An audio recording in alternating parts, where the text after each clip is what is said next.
우리에게 주시는 하나님 말씀은 사무엘하 1장 17절부터 27절까지입니다. 같이 읽겠습니다. 다윗이 이 슬픈 노래로 사울과 그의 아들 요나단을 조상하고 명령하여 그것을 유다 족속에게 가르치라 하였으니 곧 활 노래라. 야살의 책에 기록되었으니 이스라엘아 내 영광이 산 위에서 죽임을 당하였도다. 오호라 두 용사가 엎드러졌도다. 이 일을 가드에도 알리지 말며 아스글론 거리에도 전파하지 말지어다. 블레셋 사람들의 딸들이 즐거워할까? 할례받지 못한 자들의 딸들이 개가를 부를까 염려로다. 길보아 산들아 너희 위에 이슬과 비가 내리지 아니하며 잼을 낼 밭도 없을지어다. 거기서 두 용사의 방패가 버린 바 되느니라. 곧 사울의 방패가 기름 부음을 받지 아니함 같이 되리로다. 죽은 자의 피에서 용사의 기름에서 요나단의 팔이 뒤로 물러가지 아니하였으며 사울의 칼이 헛되이 돌아오지 아니하였도다. 사울과 요나단이 생전에 사랑스럽고 아름다운 자이러니 죽을 때에도 서로 떠나지 아니하였도다. 그들은 독수리보다 빠르고 사자보다 강하였도다. 이스라엘 딸들아 사울을 슬퍼하여 울지어다. 그가 붉은 옷으로 너희에게 화려하게 입혔고 금노리개를 너희 옷에 채웠도다. 오호라 두 용사가 전쟁 중에 엎드러졌도다. 요나단이 내 산 위에서 죽임을 당하였도다. 내 형 요나단이여 내가 그대를 애통함은 그대는 내게 심히 아름다움이라. 그대가 나를 사랑함이 기이하여 여인의 사랑보다 더하였도다. 오호라 두 용사가 엎드러졌으며 싸우는 무기가 망하였도다 하였더라. 사울과 요나단의 죽음을 슬퍼하는 다윗의 진심을 보게 해 주십시오. 이 말씀을 통해 우리에게도 세태의 흐름을 쫓지 않고 하나님의 마음을 쫓아 어떻게 살아가야 될지를 깨닫는 귀한 시간이 되게 하여 주옵소서. 예수님 이름으로 기도하옵나이다. 아멘.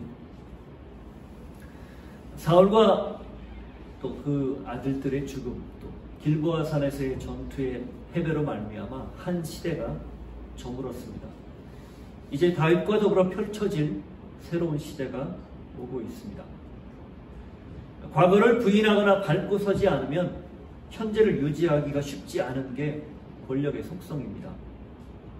사울의 죽음을 전하러 달려온 아말렉 사람, 그 사람에게서 우리가 발견할 수 있듯이 누구나 새 시대의 새 지도자에게 줄을 대거나 공을 세워야 미래가 보장된다, 이렇게 생각하는 일반 사람들의 생각 때문이죠.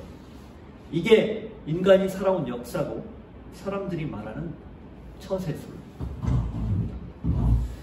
가만히 있으면 누구나 이런 생각에 빠져 살기 마련 아닐까요? 이게 사람이 사는 이치라고 생각하며 그 안에서 자신의 가치를 높이고 자신의 목적을 달성하려 합니다. 하지만 한 번만 깊이 생각해봐도 이것이 결코 사람이 사는 의미와 즐거움은 아니라는 거 우리가 알 수 있습니다. 사람다움이란 무엇일까? 무엇이 사람답게 사는 길이고 무엇이 의미를 부여하는 방법인가? 그저 과거를 답습하고 세태를 쫓아가며 뒤처지지 않으려 아등바등하는 게 길이고 방법일까? 아니면 시대를 거스르고 세태를 거부하며 관습을 벗어나려 몸부림치는 게 길이고 방법일까? 다윗은 이 새 시대 앞에서 어떻게 생각하고 판단했고 행동하는가, 그걸 우리가 한번 보기를 원합니다. 그는 왜 사울을 죽였다고 당당하게 보고하는 아말렉 사람을 처형했을까? 그는 왜 이어서 이 슬픈 노래를 지어 부르며 자신이 지어 부를 뿐만 아니라 유다 족속에게 또 이스라엘 백성들에게 이걸 널리 부르도록 했을까? 본문은 오늘 복잡한 시대를 살아가는 우리에게 메시지입니다. 이해관계가 첨예하게 대립하고 자신의 이익을 위해 거짓과 술수를 일삼는 세태, 그것이 탁월하다 이야기하고 그것이 바로 성공이라 말하는 세태의 분명한 메시지입니다. 신앙인으로 살면서도 전혀 신앙인과 상관없는 것처럼 무늬만 그리스도인일 수 있는 우리에게 분명히 주시는 하나님의 음성입니다. 다윗이 지은 시는 무려 73개나 됩니다. 시편 전체가 150편이죠. 그 중에 작자 미상이 49개예요. 작자가 알려진 지은이가 알려진 시편이 101개예요. 그 중에 73편을 다윗이 지었어요. 어마어마한 분량입니다. 그는 도망자 시절부터 인생의 말년까지 자신이 가지고 있는 감정이나 상황 이런 것들을 하나님 앞에 고스란히 가감없이 시로, 노래로 혹은 탄원으로, 찬양으로, 감사로 표현했던 그런 감성이 아주 풍부하고 하나님 앞에 정말 1대1로 아름다운 관계를 가졌던 그런 사람이었습니다. 그가 오늘 이 사울과 요나단의 죽음의 소식을 듣고 죽은 소식을 듣고 시를, 노래를 지어 부릅니다. 먼저 17절, 18절을 한번 읽어보시죠.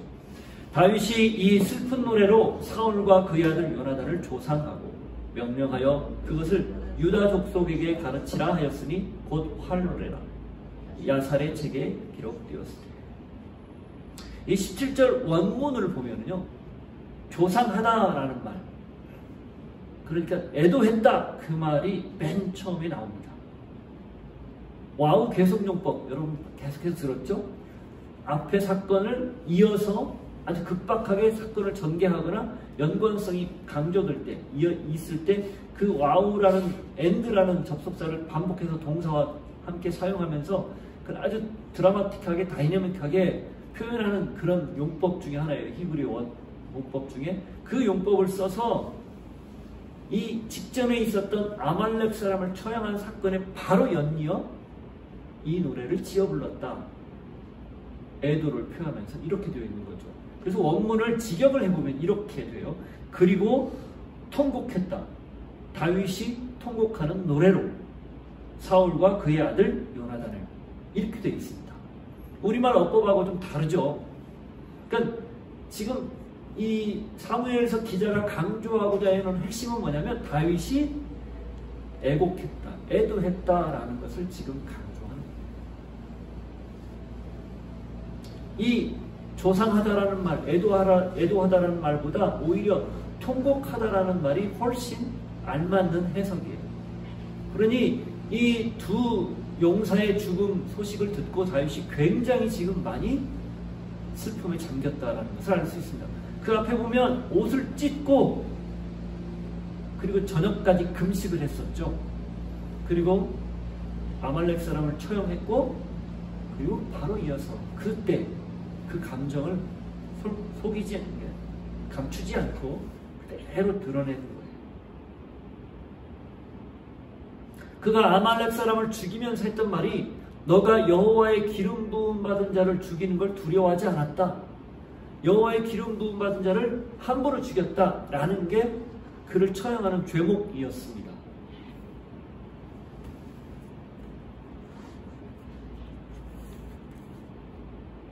그는 지금까지 어떤 계산이나 어떤 정치적인 셈법을 따지지 않고 순전하게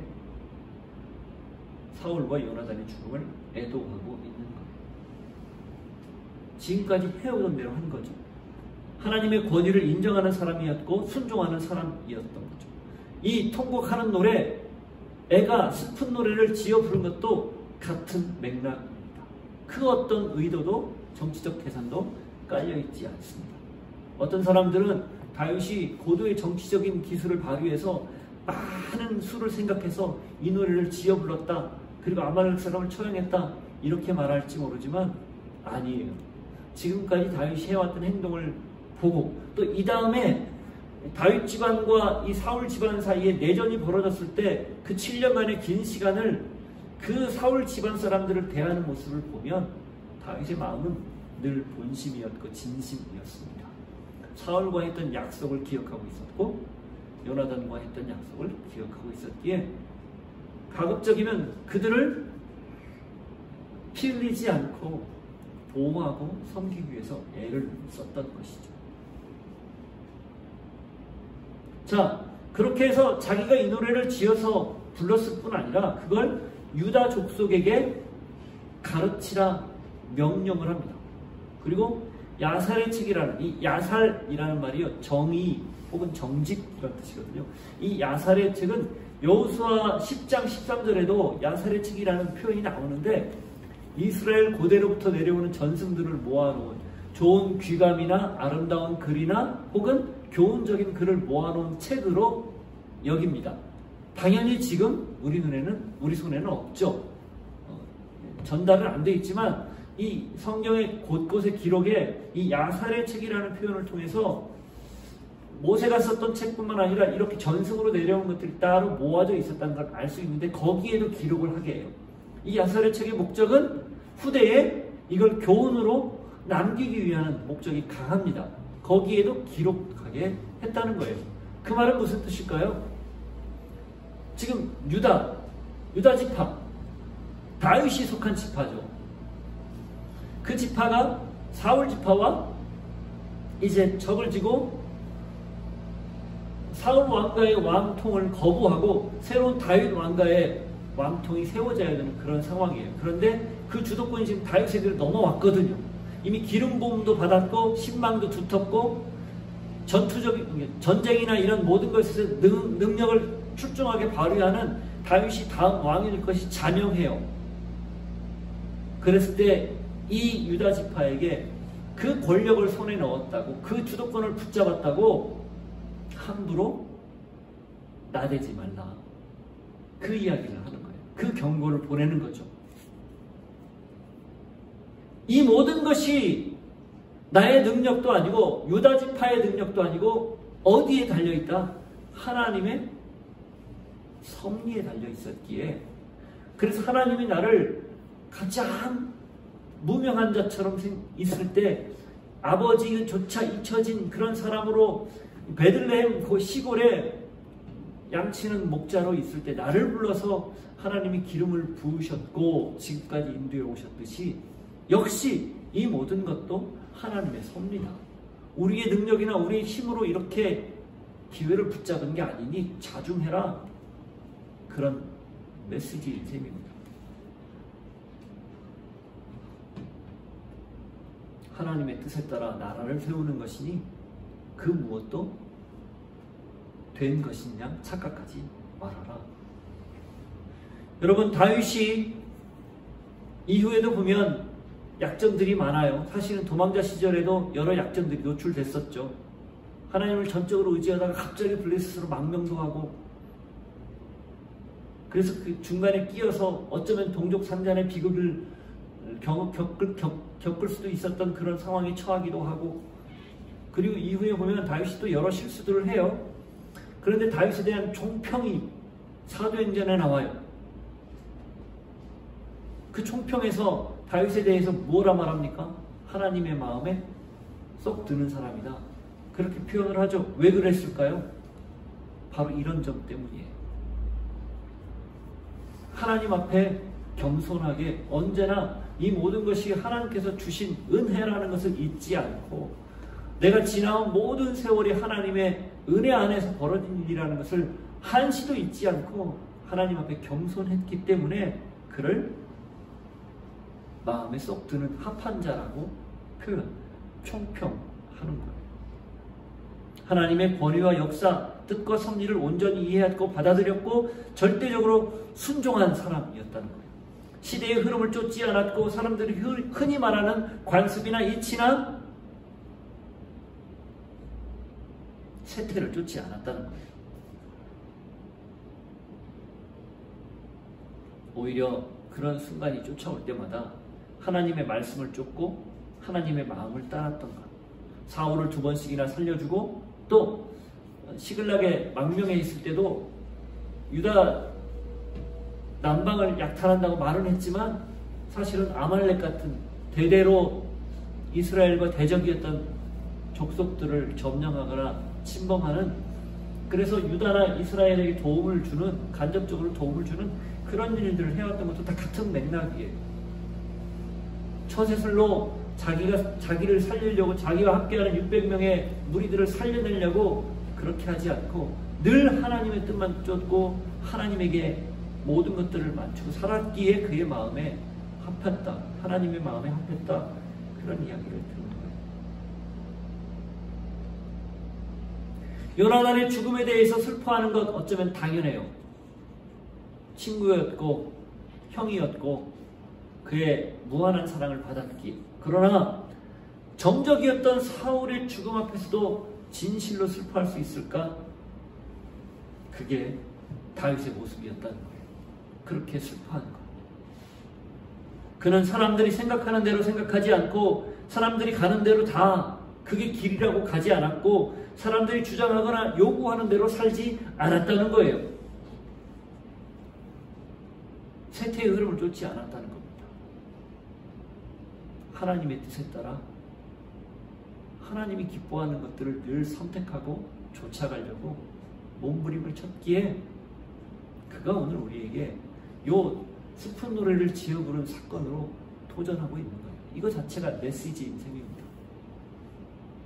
이것이 그리스도인 우리가 취해야 할 태도고 삶의 양식입니다.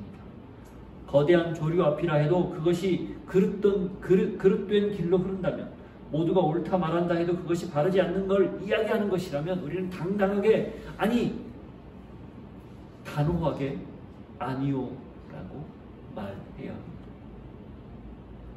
쉽지 않죠. 그러나 쉽지 않다고 하지 않아도 된다는 건 아닙니다. 쉽지 않기에 해야 됩니다.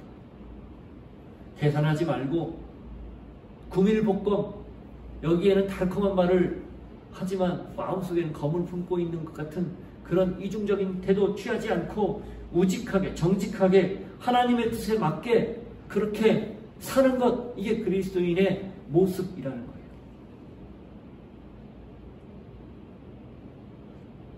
당장 오해를 받을 수 있습니다. 미련하다 그런 말 들을 수도 있어요.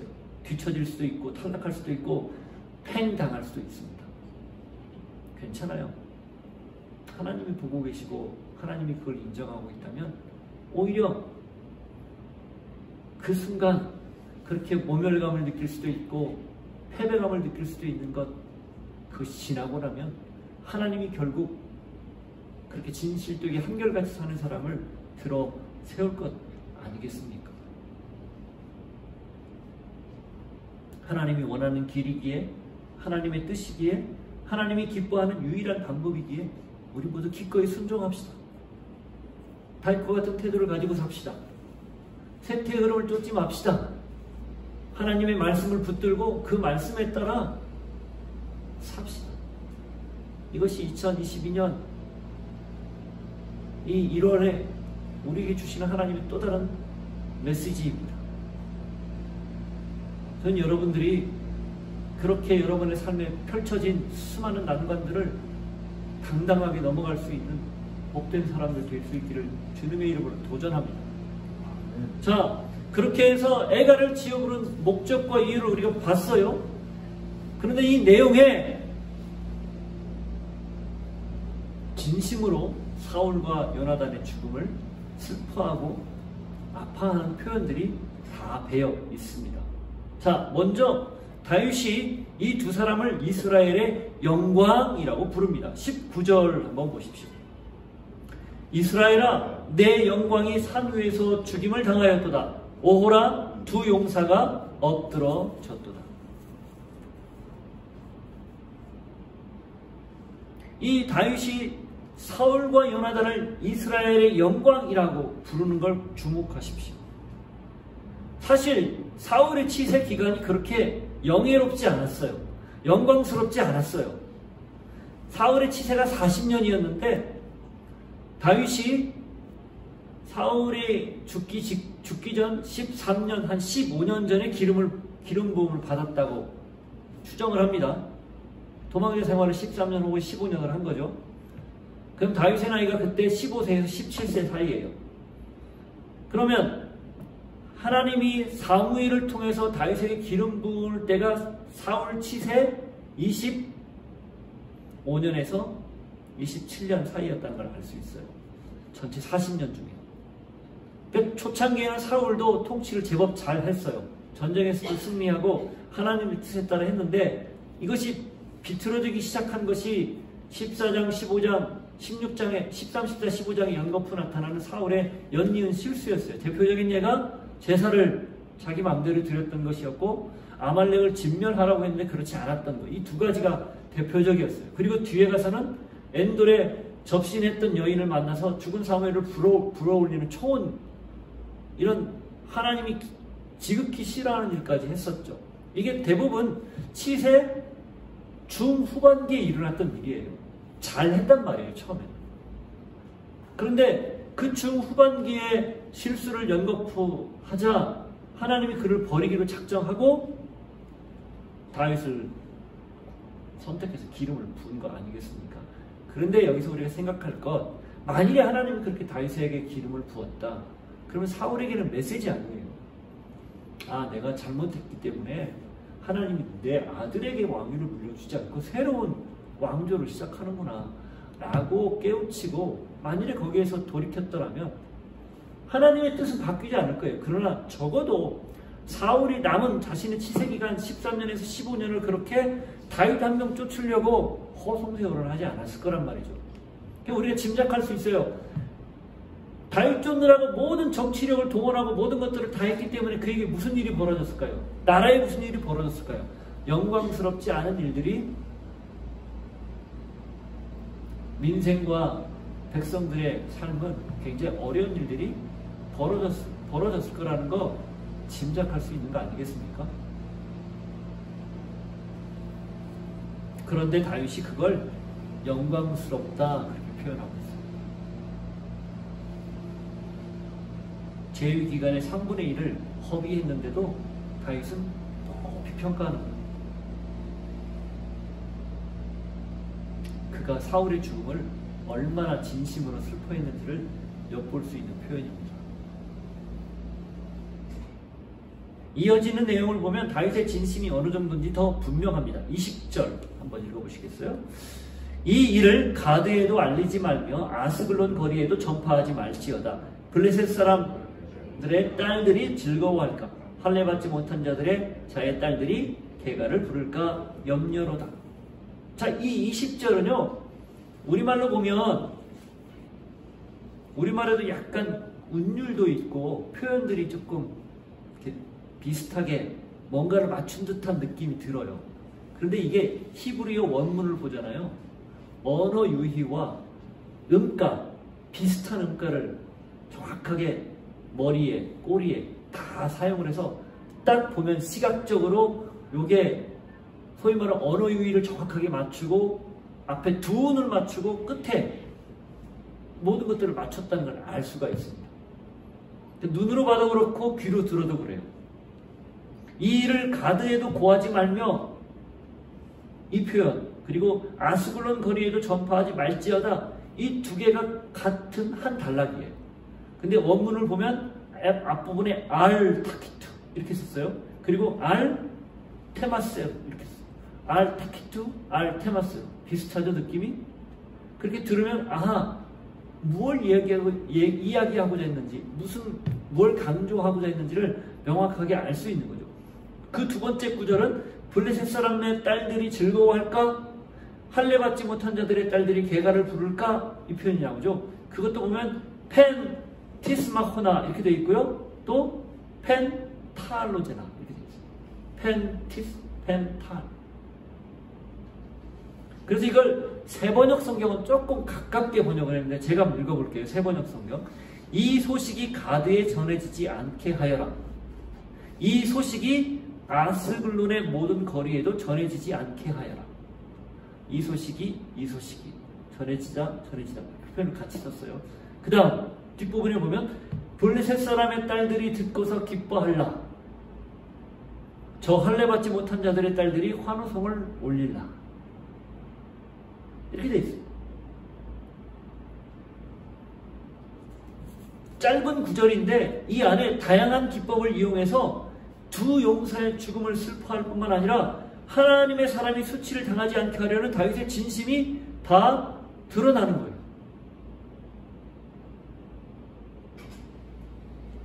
그 뭐 도노법 들어봤죠? 국어 시간에 도노법 뭐예요? 사물이나 사람의 이름을 앞뒤로 불러서 강조하는 거죠. 그 다음에 영탄법, 감탄이나 의문을 불러일으키는 말로 간절한 마음을 전하는 방법. 그 다음에 반복법, 운율을 계속 반복해서 강조하는 거죠. 병행법, 같은 단어나 같은 음가를 사용해서 강조하는 거예요. 대꾸법, 이런 기법들이 이 안에 다 들어가 있어요.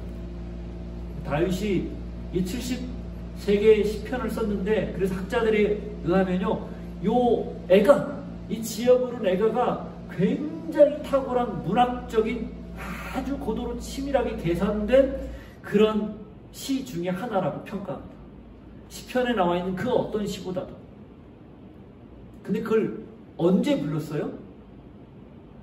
사울과 요나단을 애도하는 노래에 불렀다는 거예요. 그의 진심이 거기 안에 고스란히 배어서 그냥 대충 요식행위로 아유 슬프다 조가 부른 게 아니라 고도로 아주 문학적인 방법까지 다 사용해서 진심을 담고 담아서 얼마나 슬펐는지를 표현하는 그런 문학의 정수 같은 표현이 이 애가라는 거예요. 그 중에서도 이 20절이 그 백미입니다.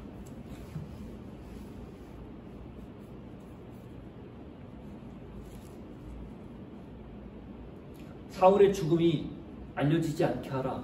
이건 사실 말이 안 돼요. 왜냐하면 이 앞부분에 31장에 보면 이미 사울의 목을 잘라서 갑옷들을 벗기고 다 왕관과 이런 전리품들을 취해서 칼과 머리를 다 따로따로 전국에 보내고 머리는 벳산 성벽에다가 박았거든요. 달아버렸거든요.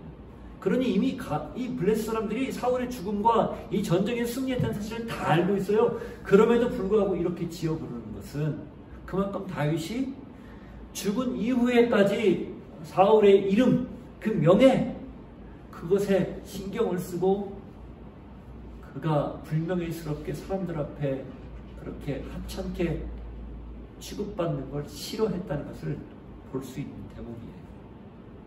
찐이었다는 거예요. 찐. 요즘 젊은 사람들이 이야기하는 대로 다윗의 마음. 여러분, 이게 우리 그리스도인들이 가져야 할 모습이에요. 어떤 상황이든 어떤 장소건 어떤 경우든 진심은 결국 통합니다. 사람들은 다 알아요. 모른 척 외면할 뿐이고 아닌 척 거부할 뿐이에요. 그러나 진심은 결국 다 알려지기 마련입니다. 이어지는 21절을 보십시오. 사울과 요나단이 죽었던 길보아 산을 향해서 저주하는 말이 나와요. 읽어보십시오. 길보아 산들아, 너희 위에 이슬과 비가 내리지 아니하며 재물 낼 밭도 없을지어다. 거기서 두 용사의 방패가 버린 바 되미니라. 곧 사울의 방패가 기름 부음을 받지 아니함 같이 되미로다. 이 기름 부음을 받지 아니함이라는 말도 이중적인 의미예요. 사울이 기름 부음을 받았죠. 그런데 어떻게 된 거예요? 그렇게 살지 못했기 때문에 그렇게 기름 부음을 받지 않은 것처럼 죽임을 당했다, 이런 말도 있지만, 사울과 이 요나단의 방패가 기름칠을 못해서 녹이 슬었다, 그 말도 됩니다. 고대 전쟁에서는요, 방패를 가죽을 덧입혀서 두껍게 만들고 거기에다가 기름을 칠해요. 그러면 날카로운 것들이 날아왔을 때 와서 정확하게 딱 맞지 않으면 안 꼽게, 박히지 않고 빗나가요. 튕겨나가는 거예요. 그런 기능을 만들기 위해서 방패에 기름을 막 칠했었어요. 그러지 못한 상황이 된 거죠. 그러니까 이중적인 의미인 거죠. 하나님에게 버림받았다는 말도 쓰는 거지만 사실은 그만큼 사울과 요나단이 아주 위급한 상황에서 비참하게 죽었다는 것을 이야기하는 거예요. 그러니 그런 땅, 그 패배한 그 자리 길보아 산, 그 산에게 명하는 거죠. 더 이상 아무 소출도 너는 내지 못해. 슬픔에 대한 표현. 자, 그렇게 이야기를 한 뒤에 그는 그의 과거가 어땠든지 그의 삶이 어땠든지 그를 이런 표현들을 통해서, 이렇게 진심을 담아서 애도하는 표현을 통해서 칭송하고 있는 것을 볼 수가 있어요. 그 다음 내용을 한번 보시죠. 22절부터 24절. 죽은 자의 피에서 용사의 기름에서 요나단의 활이 뒤로 물러가지 아니하였으며 사울의 칼이 헛되이 돌아오지 아니하였도다. 사울과 요나단이 생전에 사랑스럽고 아름다운 자이러니 죽을 때에도 서로 떠나지 아니하였도다. 그들은 독수리보다 빠르고 사자보다 강하였도다. 이스라엘 딸들아, 사울을 슬퍼하여 울지어다. 그가 붉은 옷으로 너희에게 화려하게 입혔고 금노리개를 너희 옷에 채웠도다. 이 내용도 이 두 용사에 대해서, 요나단과 사울에 대해서 다윗이 추억하며 어떻게 보면 약간 과장된 표현으로 모든 것들을 잘했다라고 인정하는 듯한 그런 표현들이 이 안에 담겨 있습니다. 어떻게 사울이 그가 붉은 옷으로 백성들을 입혔고 금노리개를 옷에 채웠습니까? 치세 전반에 걸치면 사실 실정이 많았죠. 그럼에도 불구하고 다윗이 그렇게 이야기하지 않는다는 거예요. 독수리보다 빠르고 사자보다 강하다. 그러면 이겼어야죠. 졌잖아요. 하나님의 섭리 속에서 졌지만 어쨌든 그가 과거 다스렸던 모든 시간들, 했던 모든 일들을 깎아내리지 않고 오히려 더 칭송하는 내용으로 일관하고 있다는 거예요. 자, 그러면 왜 다윗이 이런 표현들을 쓸까요? 왜 다윗이 이렇게 과장된 표현까지 쓰면서 사람들이 들을 때 사울이 정말 그랬어? 라고 할 만한 내용을 표현할까요? 그는 그의 과거가 어땠든, 그가 어떤 잘못을 저질렀든, 혹은 하나님이 버린 사람이다, 그런 이야기를 들었든 관계없이 하나님의 긍휼과 자비가 그와 함께하기를 진심으로 원했던 거예요. 하나님의 진심이 사람의 멸망이 아니고 결국 구원과 회복에 있다는 것을 알았기 때문입니다. 하나님이 우리를 왜 때로는 고난 속에 몰아넣고 징벌을 가하는가? 미워해서가 아니라 일종의 메시지인 거예요. 사랑하기 때문에. 그래서 사생자는 절대로 채찍을 가하지 않지만 아비는, 친아비와 친어미는 채찍을 가한다. 자식에게 잘 되기를 바라니까 그 말을 쓴 거 아니에요.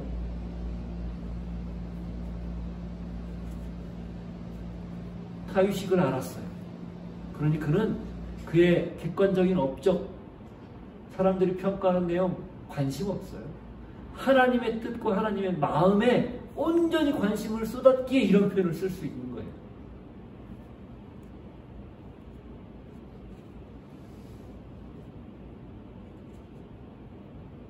아무리 깨우치지 못한다 해도 끝까지 포기하지 않아야 할 이유입니다. 다윗과 같은 마음으로 하나님의 진심을 보고 하나님의 마음을 대변할 줄 아는 것, 그것이 우리 그리스도인들의 성숙한 모습입니다. 우리에게 필요해요. 비난과 갈등, 반목과 이런 모든 이런 서로를 반복하는 것들이 일상이 된 지금, 작금의 현실에 더 필요한 거죠.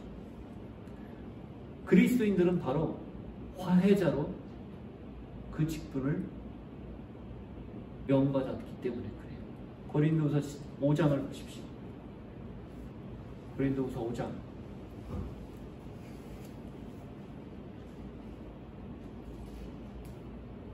17절, 18절. 우리가 17절은 너무 잘 아는 내용인데 이것을 18절과 연결해서 읽질 않아요. 그래서 제가 일부러 18절을 읽어야 되지만 17절을 더불어 읽고 왜 우리가 이런 직분을 받았는지를 한번 깨우치기를 바랍니다. 그런즉 누구든지 그리스도 안에 있으면 새로운 피조물이라. 이전 것은 지나갔으니 보라 새 것이 되었도다. 모든 것이 하나님께로서 났으며 그가 그리스도로 말미암아 우리를 자기와 화목하게 하시고 또 우리에게 화목하게 하는 직분을 주셨으니. 19절 곧 하나님께서 그리스도 안에 계시사 세상을 자기와 화목하게 하시며 그들의 죄를 그들에게 돌리지 아니하시고 화목하게 하는 말씀을 우리에게 부탁하셨느니라. 왜 우리를 새로운 피조물로 만들었고 그리스도를 통해서 왜 우리가 이전 것은 지나가고 새로운 것이 되는 존재가 되었는가? 그리스도 예수가 하나님과 인간 사이에 벌어졌던 그 관계를 그 몸으로 화목하게 한 것처럼 우리 역시 그런 직분, 그 직분을 하나님이 주시기 위해서 그리스도 예수가 우리를 새롭게 했다. 그 이야기를 하는 거예요. 성 프란치스코의 기도처럼 주여 나를 평화에 도구로 써 주소서.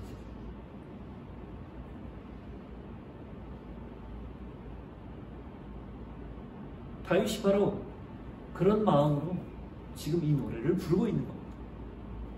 우리는 객관적인 데이터나 여러 가지 상황들을 보고 판단하고 거기에 대해서 정확하게 평가하고 평가했기 때문에 그 사람에 대해서 어떤 징벌을 내리든 아니면 그 사람에 대해서 비난을 하든 아니면 좋게 이야기를 하든 할 거예요. 그러나 하나님의 마음을 우리가 알고 있다면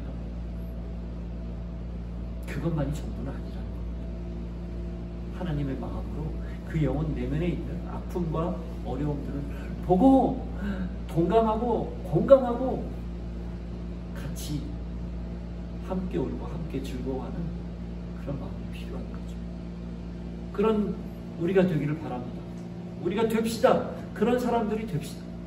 자, 그러고 나서 어떻게 이야기합니까? 다시 다윗이 한 번 더 애도하는 마음을 밝혀요. 25절 이하죠.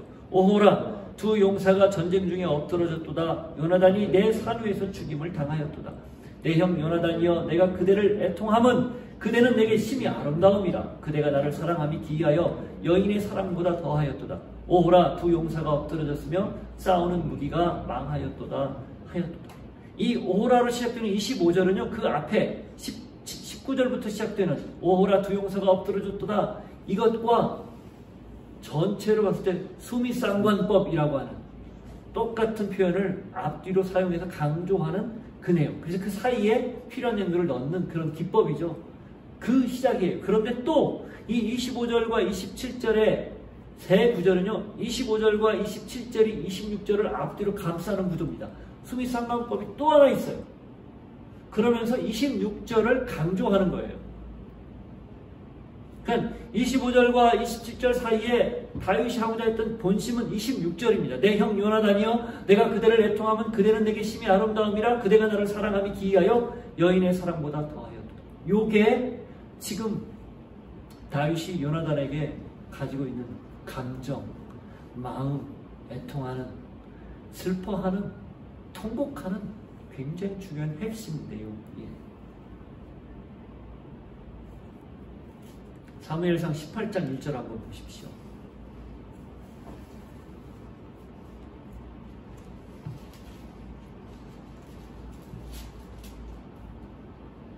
같이 읽습니다. 다윗이 사울에게 말하기를 마침에 요나단의 마음이 다윗의 마음과 하나가 되어 요나단이 그를 자기 생명같이 사랑한다. 이게 요나단과 다윗이 처음 만났을 때 서로가 만나서 호감을 가지고 있었을 때, 그때 요나단이 다윗을 생명처럼 사랑하는 그런 사랑이 시작된 거죠. 그리고 이 사랑은 단 한 번도 변하지 않습니다. 그들이 헤어질 때도, 다윗이 도망자로 전락해서 이제 영영 헤어질 때, 부둥켜 안고 울을 때, 그래서 그 엠브란트의 그 그림 기억나시죠? 다윗과 요나단. 이렇게 요나단이 이렇게 요나단의 품에 이렇게 안겨있는 다윗의 그림 찾아보세요. 지난번에 한번 얘기했는데 그 그림, 그게 마지막 때였거든요. 그러고 나서 보지를 못했어요. 몇 년이 흘렀죠. 그리고 들었던 소식이 죽음에 관한 소식이었습니다. 그러니 다윗의 마음에 얼마나 슬픔이 가득했어요. 한결같았던 사람, 그 사람을 떠올린 거죠. 다윗은 사무엘상 16장에 보면 사무엘이 찾아왔을 때 아버지 이새가 그를 별로 주목하지 않았던 막내였습니다. 7명의 아들을 다 선보였지만 하나님이 감동을 안 주셨죠. 사무엘이 이새에게 또 있습니까? 제가 여기 온 것은 기름 부으러 왔는데 하나님이 감동을 안 주십니다. 그때 생각한 사람이 다윗이었어요. 그래서 시편 27편 10절에 보면 다윗이 그런 고백을 드려요. 내 부모가 나를 버렸다. 하나님은 나를 영접했다. 그게 다윗의 어린 시절에 가지고 있었던 상처였거든요. 근데 그 상처가 어떻게 된 거예요? 왜 다윗이 이렇게 대적까지도 정적까지도 자기에게 끊임없이 반란을 일으키는 사람들까지도 품는 사람이 되었습니까? 이 뒤에도 그런 내용이 계속 나오잖아요. 왜 그래요? 그가 하나님의 사랑을 경험했기 때문이죠. 그럼 하나님의 사랑을 어떻게 경험했어요? 저는 단언컨대 이 요나단을 통해서 경험했다고 믿습니다. 요나단이 한결같이 늘 품어주고 안아주고 이해해주고 들어주고 그 태도, 그 모습 때문에 결국 다윗이 다윗으로 정말 굴곡도 없고 안에 맺힌 것도 없이 하나님의 사랑을 고스란히 경험하고 흘려보내는 사람으로 성숙하고 성장했다고 믿습니다. 이게 오늘 주시는 본문의 마지막 메시지예요.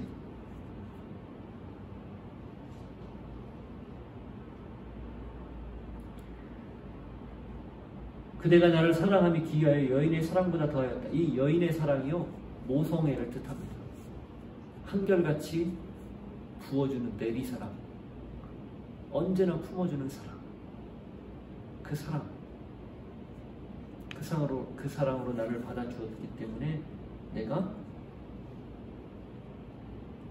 이렇게 오늘날 하나님의 사람이 되었고, 그걸 추억하고 생각하니 내 마음이 아픕니다. 내 마음이 슬픕니다. 그런 의미예요. 저는 여러분이 누군가의 그런 사랑을 하염없이 베풀 수 있는 사람이 되기를 바라고, 누군가에게 그런 사랑을 받았을 때 그것이 단지 그냥 인간적인 사랑이 아니라 하나님이 주시는 사랑으로 경험할 수 있기를 바랍니다. 결국 그 사랑이 한 사람을 하나님의 사랑으로 만들어가고 그 한 사람을 통해서 하나님의 뜻이 펼쳐질 것이기 때문이에요.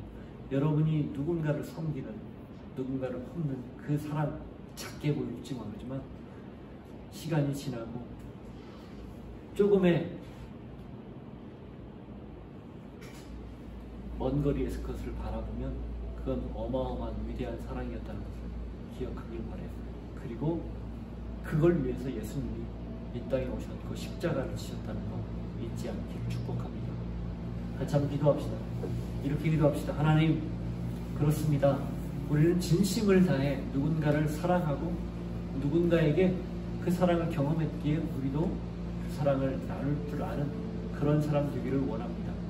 주님, 그렇기에 하나님의 뜻에 따라 따라가고 순종하는 그 마음 까닭에 재지 않고 따지지 않고 계산하지 않고 우직하게 하나님의 뜻을 쫓아갈 수 있는 사랑의 사람, 품는 사람, 용납하는 사람, 그런 사람 우리가 되게 하여 주옵소서.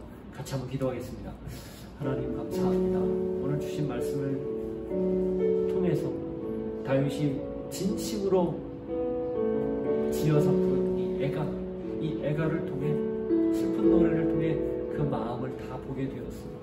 다윗은 결국 요나단의 한결같은 그 사랑 까닭에 그 사랑 때문에 사람들을 품을 수 있게 됐고, 심지어는 정적까지도 대적까지도 다 용납할 수 있는 그런 사람이 되었다는 것을 알게 되었습니다. 주님, 오늘 우리에게도 그 사랑이 하염없이 부어지기를 원하고 나 또한 그 사랑으로 누군가를 섬기고 살아갈 수 있는 하나님의 사람들 될 수 있게 하여 주옵소서. 하나님 아버지 감사합니다.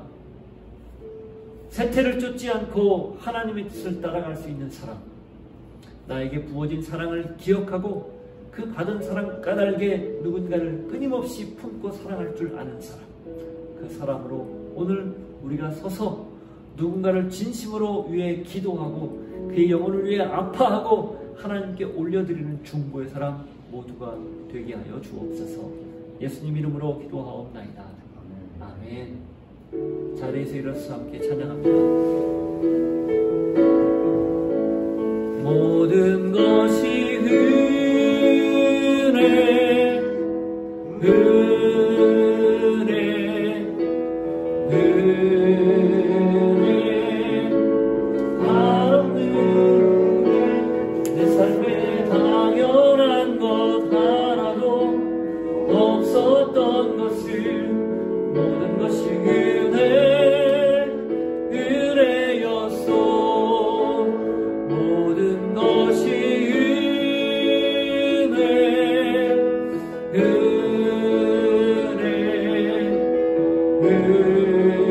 은혜,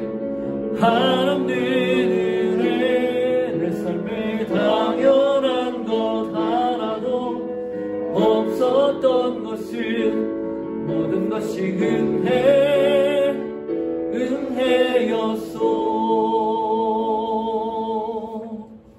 예, 주님, 모든 것이 그래서 은혜입니다. 매 순간순간이 하나님이 베풀어 주신 은혜입니다. 이 감격과 감동을 가지고 주님 앞에 오늘 들은 말씀을 기억하며 그 말씀대로 살아가는 우리 모두가 되게 하여 주옵소서. 지금은 예수 그리스도의 은혜와 하나님 아버지의 사랑과 성령님의 교통하심이 하나님의 은혜에 따라 하나님의 말씀에 따라 사랑에 힘입어 끝까지 사랑하고 포기하지 않기를 소망하고 결단하는 주의 백성들 머리 위의 삶의 자리에 함께 하시기를 간절히 축원하옵나이다. 아멘.